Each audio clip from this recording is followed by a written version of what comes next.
खाटू श्याम को भगवान श्री कृष्ण के कलयुगी अवतार के रूप में जाना जाता है। ऐसा कहे जाने के पीछे एक पौराणिक कथा का हाथ है। राजस्थान के सीकर जिले में इनका भव्य मंदिर स्थित है, जहां पर हर साल बड़ी संख्या में श्रद्धालु आते हैं। लोगों का विश्वास है कि बाबा श्याम जी सभी की मुरादें पूरी करते हैं और रैंक को भी राजा बना देते हैं। बाबा खाटू श्याम का संबंध महाभारत काल से माना जाता है। ये पांडव पुत्र भीम के पौत्र थे।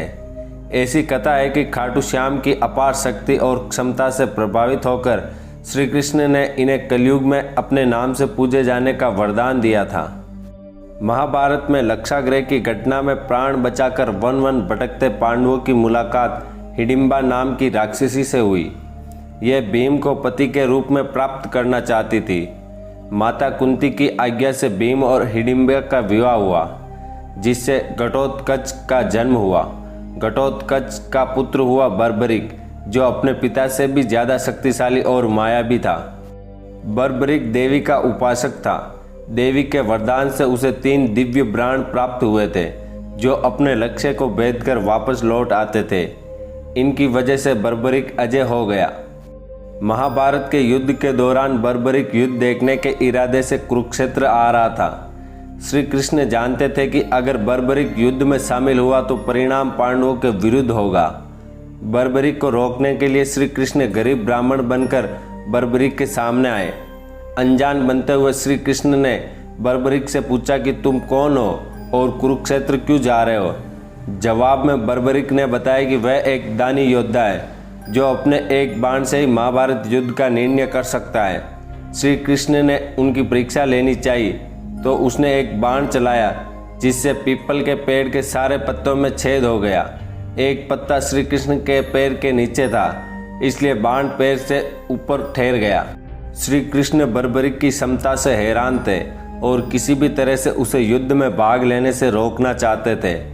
इसके लिए श्री कृष्ण ने बर्बरिक से कहा कि तुम तो बड़े पराक्रमी हो और मुझे गरीब को क्या दान दोगे। बर्बरिक ने जब दान मांगने के लिए कहा तो श्री कृष्ण ने बर्बरिक से उसका शीश मांग लिया। बर्बरिक समझ गया कि यह ब्राह्मण नहीं है, कोई और है, और वास्तविक परिचय देने के लिए कहा। श्री कृष्ण ने अपना वास्तविक परिचय दिया तो बर्बरिक ने खुशी खुशी शीश दान देना स्वीकार कर लिया।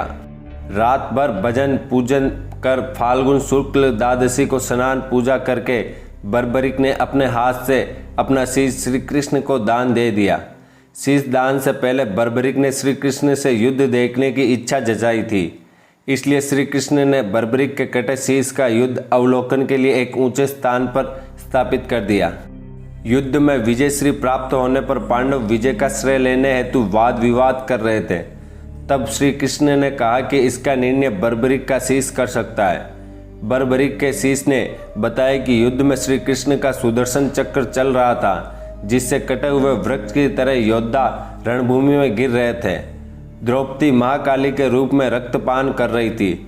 श्री कृष्ण ने प्रसन्न होकर बर्बरिक के उस कटे सिर को वरदान दिया कि कलयुग में तुम मेरे श्याम नाम से पूजित होंगे। तुम्हारा स्मरण मात्र से ही भक्तों का कल्याण होगा और धर्म अर्थ काम मोक्ष की प्राप्ति होगी।